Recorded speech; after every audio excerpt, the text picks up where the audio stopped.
Hi friends मुरुदलिन बसंतिया आपण मानको मो यूट्यूब चैनल ब्यूटी टिप्स को स्वागत जनाऊँगी।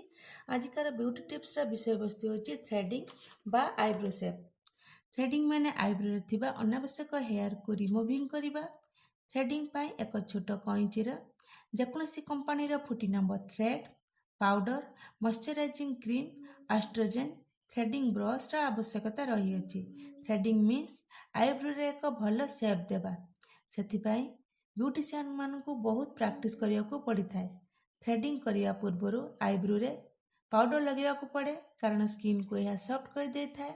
तापरे आईब्रो पेंसिल ले एक करेक्ट शेप देवा पड़ी थाए। सही मार्क अनुसार थ्रेडिंग करिया को पड़े। थ्रेडिंग करने समय स्किन को टाइट कर धरिया को पड़े नहले स्किन कट हो जिबार संभावना थाए। जदि स्किन कट हो जाए ताहले एंटीसेप्टिक लोशन किंबा एस्ट्रोजेन लगेबा को पड़ी थाए।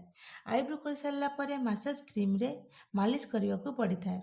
आईब्रो को करने समय केतोटी नियम अवलंबन करने को पड़े। आईब्रो को अत्यधिक पतला करने उचित नुहे, अननेचुराल लगे। ब्यूटिशियन मान को कस्टमर ठारू गोटे फुट डिस्टेंस रे रही आईब्रो करने उचित। थ्रेडिंग करने समय एस्ट्रोजेन किंबा आइस पाखरे रखंतु। आईब्रो शेप देले फेस सुंदर लगी थाए। प्रति मासर थरे आईब्रो शेप करने उचित। फेस रे अनावश्यक हेयर को रिमूव करने पाई थ्रेड किंबा प्लग किंबा वॉक्स रे व्यवहार करा जाय थाए। घरे किपरि आमे पार्लर न जाइकि मध्य आईब्रो करि परिबा।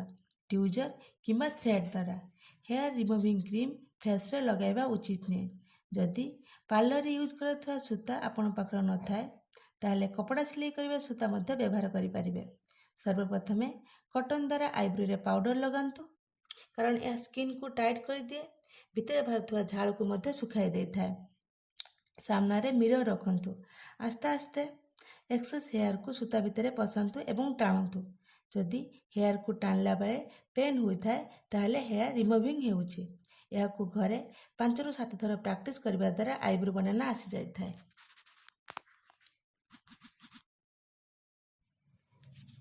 आशा अच्छी फ्रेंड आपण मानकु मो वीडियो भल लगी थिबो।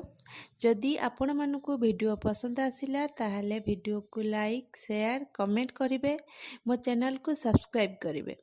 बेल आइकन को दबाई देबे कारण मु जो नवा वीडियो अपलोड करूची तार नोटिफिकेशन आपणक पाखरे पहुंची पारिबो। धन्यवाद।